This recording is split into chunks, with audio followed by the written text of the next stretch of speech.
Economy today के साथ हाजिर हैं। मेरी ज़ाती तालिब इल्माना राय है कि नज़रिए के बग़ैर ना तो सियासत समझ आ सकती है, ना मुएशत और ना ही इंसानियत। ये अलहदा है कि आज शायद हम बहैसियत पाकिस्तानी नज़रिया गंवा बैठे हैं। ना सियासत में नज़र आता है, ना दीन में नज़र आता है, मज़हब में, ना कहीं कोई इंसानी बुनियाद है जिस पे हम खड़े होके कोई एक बात कर सकें, कोई एक अलम बुलंद कर सकें, कोई एक नारा लगा सकें। चीज़ें गड़बड़ हो गई आपस में, और ख़ास तौर पे सियासत, और उससे भी ज़्यादा खसूसी तौर पे मुएशत। और मेरा इस बात पर ईमान है कि मुएशत भी नज़रिए के बग़ैर समझ नहीं आ सकती। आज एक इंसान जो है पाकिस्तानी, ख़ास तौर पे वो रोटी के लिए तरस रहा है, और दूसरा जो है उसके पास इतना कुछ है कि वो गिनती से बाहर है। मुएशत को समझने के लिए आज के प्रोग्राम में हमने पाकिस्तान के मुमताज़ स्कॉलर और साहिब नज़रिया मुएशतदान जनाब डॉक्टर लाल खान साहब को दावत दी है और उनसे रिक्वेस्ट की थी कि तशरीफ़ लाएँ। मैंने बहुत कुछ सीखा है डॉक्टर साहब से, ख़ास तौर पे कि इकोनॉमी है क्या। हमें फैक्ट्स एंड फिगर्स कुछ बताए जाते हैं, होते कुछ और हैं, और जो चीज़ सामने नज़र आ रही होती है नाजरीन, वो असल में कतन वो नहीं है। ये पता नहीं कहाँ से डोरियाँ हिलती हैं, पुतलियाँ कौन हैं, हिलाने वाले कौन हैं। तो डॉक्टर साहब से ये समझने की ज़रूरत है, और इनको पता है और इनके पास वो बसीरत है जिससे मेरे जैसे बहुत सारे तालिब इल्म जो हैं वो सीख भी रहे हैं और उनको चीज़ें समझ आ रही हैं और सामने नज़र आना शुरू हो जाती हैं। डॉक्टर साहब बहुत शुक्रिया, आपने टाइम दिया। Thank you Shah ji. आपका वक्त बड़ा कीमती है लेकिन आपने निकाला है। मेरा आपसे पहला सवाल ये है कि हमारा नज़रिया कहाँ गया? शाह साहब, पहले तो हमें समझना पड़ेगा कि मईशत क्या होती है और मईशत की एक्चुअल डेफिनीशन क्या है, जिसको जितनी पेचीदगी से बयान किया जाए तो वो इतना बड़ा मईशत दान बनता है। हालांकि मईशत बड़ी सादा सी चीज़ है। इंसान के लिए उसकी ज़िंदगी में सबसे जो आम चीज़ है वो ये है कि वो उस ज़िंदगी को किस तरीके से, किस मेयार पर और किस कैफियत में गुजारता है। अब उस ज़िंदगी को गुजारने के लिए इंसान को कुछ मादी ज़रूरियात चाहिए, जिनमें हवा है, जिनमें पानी है, जिनमें ग़ज़ा है, जिसमें लिबास है। और हर अहद में हम देखते हैं कि जूँ जूँ इंसानी समाज ने तरक्की, इर्तिका और तग़य्युर किया, एक जदलियाती अमल के ज़रिए इंसान तरक्की करता गया, इंसान की ज़िंदगी की कैफियत बदलती गई, उसकी ज़रूरियात बदलती गई। इंसान जब किसी चीज़ को महसूस कर ले और उससे कोई तस्कीन, कोई राहत मिले, वो उसकी ज़रूरत बन जाती है। और मईशत बुनियादी तौर पे उन ज़रूरियात की पैदावार, तरसील, फरामी और हसूल का नाम है। इतनी सादी चीज़ है मईशत। आप उसको जितनी मर्ज़ी कम्प्लिकेशन में डाल लें, कैंशियनिज़म में डाल लें, मॉनेटरिज्म में डाल लें, फ्राइडमैनिज़म में डाल लें, डेरिवेटिव्स में डाल लें, जितना मर्ज़ी आप उस पर जो मर्ज़ी बोल, लेकिन मईशत बेसिकली ये चीज़ है। अब सवाल ये कि एक जो यहाँ पे कदीम इश्तराकियत का निज़ाम था, जो तारीख़ में दुनिया में सबसे कदीम जो इंसानी तहज़ीब के बाक़ियात हमें नज़र आती हैं, वो हमें बलूचिस्तान में मेहरगढ़ के मुकाम पर, जिनमें हमें शायद इंसानी तारीख़ और तहज़ीब का पहला शहर जो 7000 साल कदीम है उसकी बाक़ियात मिलती हैं। उसके 2000 साल बाद की जो दूसरी दुनिया की सबसे बड़ी पुरानी तहज़ीब है, वो भी वादी सिंध की तहज़ीब है, जो इसी खित्ते में है, जो रिवर इंडस के गिर्द डेवलप हुई, जो निस्बतन ज़्यादा मशहूर है, जिनमें मोहनजोदड़ो है, हड़प्पा है और उनकी एक्सकवेशंस हुई। अब उस दौर में जो लोग रहते थे उनकी ऑब्वियसली ज़रूरियात मुख्तलिफ थी और आज के दौर की ज़रूरियात बिल्कुल मुख्तलिफ हैं। मसलन एक आदमी जो किसी सिनेमा में जाके, किसी ज़माने में तो 5 रुपए का टिकट होता, मुझे नहीं पता कि टिकट कितना होता है, कि इतनी गंदी फिल्में आ रही हैं कि इंसान फ़िल्म देख ही नहीं सकता, लेकिन किसी ठंडे सिनेमे में जाके सस्ती से सस्ती क्लास में भी अगर वो एक फिल्म देख लेता है, ₹100 की भी आती थी, ₹100 की भी आती थी, लेकिन जब उसको उस एयर कंडीशन की बाहर 50 डिग्री टेम्परेचर में अंदर की 15-18 डिग्री की ठंडक महसूस होगी, उस दिन से वो एयर कंडीशन उसकी ज़रूरत बन जाएगा। और जब वो उससे महरूम रहेगा तो उसकी तलाश उसको ज़रूर रहेगी। इसी तरह मोहनजोदाड़ो के लोगों को ये ज़रूरियात नहीं थी, लेकिन वहाँ भी जो ज़रूरियात थी उनमें अनाज था, ग़िज़ा थी, कपड़ा था और मकान था। कम से कम रोटी, कपड़ा और मकान तो उस दौर की बुनियादी ज़रूरियात थी। अब आज के दौर की मईशत का बुनियादी मसला ये है कि इंसान वही हैं, उनकी ज़रूरियात बदल गई हैं और उनकी ज़रूरियात बदली जाती हैं और ज़रूरियात बदली जाती हैं मुनाफ़ों के हसूल के मुताबिक। मसलन इंसान को साफ़ पानी जो है वो ज़्यादा आम ज़रूरत उसकी बनती है बनिस्बत एक मोबाइल फ़ोन से, लेकिन यहाँ की 80% आबादी के पास मोबाइल फ़ोन नहीं, मोबाइल फ़ोन है लेकिन पानी नहीं, पानी 85% लोगों के पास नहीं है। यानी लोगों के पास मोबाइल फ़ोन है, लोगों के पास साफ़ पानी नहीं है पीने के लिए।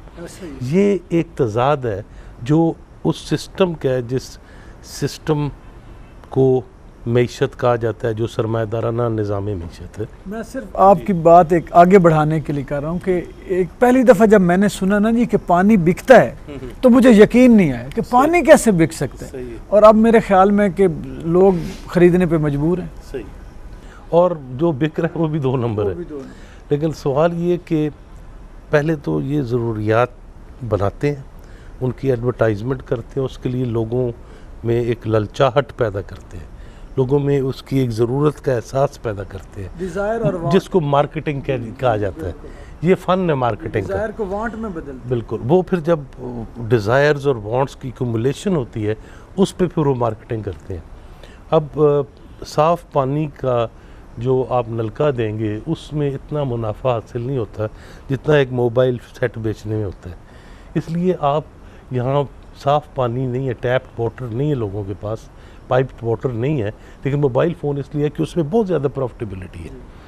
अब ये एक सिस्टम है जो इंसान की ज़िंदगी के साथ एक खिलवाड़ कर रहा है, क्योंकि ज़िंदगी आप जो मर्ज़ी कर लें, आखिरी तज्ज़िये में उसके गुजारे जाने का अंदाज़ा उसको मौजूद सहूलियात, उसके रहन सहन के मेयार और उसकी ज़िंदगानी के तरीक़े कार पर मबनी है। और वो हमें वाज़िया तौर पर 2 बुनियादी तबक़ात में बटा हुआ नज़र आता है। एक जिनके पास ज़रूरियात की फरावानी है और दूसरे जो रोटी और पानी और बुनियादी ज़रूरियात की हसूल के लिए सिसक रहे हैं, तड़प रहे हैं, तरस रहे हैं। उन ज़रूरियात के हसूल के लिए जो हुक्मरानों के पास बहुत आम लोगों के कम है, उनमें 2 किस्म की, फिर आगे से तफरी के ज़रूरियात में एक ज़रूरियात इनफरादी नौइयत की होती हैं, जैसे रोटी, कपड़ा, मकान, हर है तो वो भी बेसिकली इज्तिमाई, लेकिन बाज़ ऐसी ज़रूरियात हैं जो इंसानों को इनफरादी तौर पर नहीं चाहिए होती, इज्तिमाई तौर पर चाहिए होती हैं, जिनमें तालीम है, इलाज है, रोज़गार है, इसी तरह दूसरी सफ़र की सहूलियात है, रेल है, बहुत सारी ज़रूरियात, पार्क्स हैं, दूसरे इंस्टीट्यूशंस हैं। अब ये भी ज़रूरियात। अब मसला ये है कि इन ज़रूरियात के गिर्द जो खेल खेला जाता है वो बेसिकली सरमायादाराना निज़ाम का तरीक़ाकार है। अब ज़रूरियात को 3 तरीके से इस्तेमाल किया जाता है मुनाफे के हसूल के लिए। पहले उनकी तलब पैदा करके उसके लिए ज़्यादा इंसान के अंदर उनकी ख्वाहिश या वांट पैदा की जाती है, राग़िब की जाती है, फिर वो उसके लिए जाते हैं, उस पर फिर उनसे उनकी उस ख्वाहिश या हसरत की कीमत वसूल की जाती है, और उस कीमत के हसूल के बाद फिर उनको उन ज़रूरियात के तहत अपनी ज़िंदगी को पूरा तरह महव करने, अपनी मेहनत को फरामोश करने के लिए, मेहनत को पूरी तरह बाज़ार में नीलाम करने के लिए इस्तेमाल किया जाता है। दूसरा कि उन ज़रूरियात की पैदावार का तरीक़ाकार क्या है। थोड़ा सा इस बात की वजाहत कर दें, मेहनत वाला जो मैं उसी पे आ रहा हूँ। अब मसलन जो मार्क्स की बुनियादी थ्योरी है, थ्योरी ऑफ सरप्लस वैल्यू, वो क्या है? और उसी थ्योरी ऑफ सरप्लस वैल्यू से मार्क्स की थ्योरी ऑफ एलियनेशन यानी नज़रिया बेगानगी जन्म लेता है कि इंसान इतनी भीड़ में रह कर भी अकेला क्यों है, तन्हा क्यों हो गया आज का इंसान, और वो बेगानगी की वजूहात क्या है। अब पहली चीज़ ये है कि मसलन एक ये घड़ी है, ये मैंने पहनी हुई है, ये मैं इसलिए नहीं बनाई गई कि मैं इसको पहन के इससे वक्त देख सकूँगा। ये घड़ी इसलिए बनाई गई है कि इसको बनाने वाला इसको बनाने के अमल में कितना मुनाफा हासिल करेगा। उस मुनाफा हासिल करने के लिए उसको इसमें कम से कम वक्त में ज़्यादा से ज़्यादा उजरत और मेहनत दरकार है, और उस ज़्यादा से ज़्यादा मेहनत के लिए वो कम से कम उजरत देते हैं, और उसके साथ इसको ज़्यादा मटेरियल दरकार है जिसकी वो क्वालिटी अच्छी बना सके। अगर लेट्स से कि एक गिलास है पानी पीने का, वो पानी पीने के लिए नहीं, वो मुनाफे के लिए बनाया जाता है। अगर एक गिलास 8 घंटे की मेहनत के बाद बनाया जाता है तो उसमें 8 घंटे की मेहनत जो है उसका मज़दूर को आधे घंटे का उजरत मिलती है।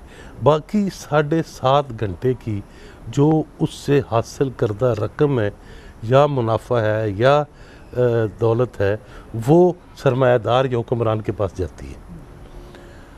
अब वो दौलत जो है वो पैसा है, वो कदर है जो उसकी मेहनत को चोरी करके हासिल की गई है, और इसलिए उसको कदर ज़ायद कहा जाता है, सरप्लस वैल्यू कहा जाता है, जो बुनियादी तौर पे मेहनत कश की मेहनत की चोरी और डकैती का नाम है जिस पर ये सारा निज़ाम चल रहा है। अब एक ज़रूरियात का ये इस्तेमाल है, एक वो इस्तेमाल था जो मैंने पहले बयान किया, और तीसरा इस्तेमाल ये कि नई ज़रूरियात पैदा की जाएँ और उस तरफ राग़िब किया जाए जिन ज़रूरियात में ज़्यादा लागत कम है, मुनाफा ज़्यादा है। इस तरह इंसान की ज़रूरियात की और इंसान की तरजीहात ज़िंदगी की मुस्तकिल बदल दी जाती हैं, और इंसान की ज़रूरियात हकीकी तौर पर कुछ और होती हैं और उसको दिया कुछ और जा रहा है। और यही आप हर शोबे में देख सकें, तालीम में यही है, इलाज में यही है कि हर तरफ पैसे की वजह से हर चीज़ होती है। यानी कि किसी भी माशरे में तालीम और इलाज पर अखराजात होना या मुनाफा उठाना एक इंसानी माशरे की नफ़ी करता है। तालीम और इलाज इंसान की मरात नहीं है, किसी माशरे में रहने वाले शहरी का बुनियादी हक़ है, और उनको अगर कारोबार के लिए, व्यापार के लिए इस्तेमाल किया जाए तो उससे बड़ा जुल्म कोई नहीं है। डॉक्टर साहब, अब देखा जाए तो पूरी दुनिया में चंद ममालिक को छोड़ के वो यही सिस्टम है, यही निज़ाम है जिसे आप सरमायादाराना निज़ाम कह रहे हैं, और स्टेट का रोल जो है वो भी उस तरह जो होना चाहिए अपने लोगों के लिए कम अज़ कम, वो हमें तो अपने ये तरक्की पजीर ममालिक में तो नज़र नहीं आता। तो अब यानी ये क्या अवामिल हैं कि हम, जैसे अब हमारे जमहूरियत का नाम भी लिया जाता है, हर दफ़ा हर इलेक्शन में गरीब को उसके हकूक़ के नाम पर वोट लिए जाते हैं, लेकिन ये इस चुंगल से हम निकल क्यों नहीं पाते? क्या कोई बैनुल अक़वामी किस्म का वो कोई प्रेशर है, कोई चुंगल है, कोई क्लचेज़ हैं, क्या वो अनासर हैं जिसकी वजह से दुनिया पूरी इस शिकंजे में है? देखें शाह साहब, पहले तो आपने स्टेट का जिक्र किया है। पहले तो स्टेट की जो डेफिनीशन है, सिर्फ यहाँ पर नहीं, यूरोप में भी जिसको वेलफेयर स्टेट कहा जाता है, कोई भी सरमायादाराना माशरे में जो रियासत होती है, वो रियासत बुनियादी तौर पर उसका जो किरदार होता है, उसके बनाए जाने या बनने की जो वजह होती है, वो बुनियादी तौर पर एक अक़लियती हुक्मरान तबके की मराद को, उनके मुनाफ़ों को, उनकी तबकाती बालादस्ती को कायम करने का जबर और रियासती दहशत गर्दी का इदारा होती है। यानी आप ये कॉन्सेप्ट ही गलत है कि रियासत का काम है ये देना। रियासत कैसे दे सकती है जबकि रियासत का काम सरमायादाराना निज़ाम में सरमायादारों के हकूक़ और उनके मुनाफों और उनकी लूट मार का तहफ़्फ़ुज़ है। पहले भी ये बात आपके मुंह से सुनी तो उस वक्त इतनी क्लियर नहीं हुई थी जितना यहाँ पिछले दिनों जो लाहौर के मॉडल टाउन में वाक़या पेश आया, जब पुलिस ने, जो कि स्टेट का एक बज़ाहिर हिफाजत का टूल है, हुक्मरानों के कहने पर आम आदमी को, गरीबों को गोलियां मारी, तो उस वक्त चीज़ समझ में आई कि ये वाकई इक़्तिदार के तहफ़्फ़ुज़ के लिए ये चीज़ें बनी हैं। तो अगर आप इजाज़त एक छोटा सा वक्फ़ा लेके बात को यहीं से शुरू करते हैं। नाज़रीन, एक छोटा सा ब्रेक है, उसके बाद डॉक्टर साहब भी हमारे साथ हैं और हम बात को आगे बढ़ाएंगे।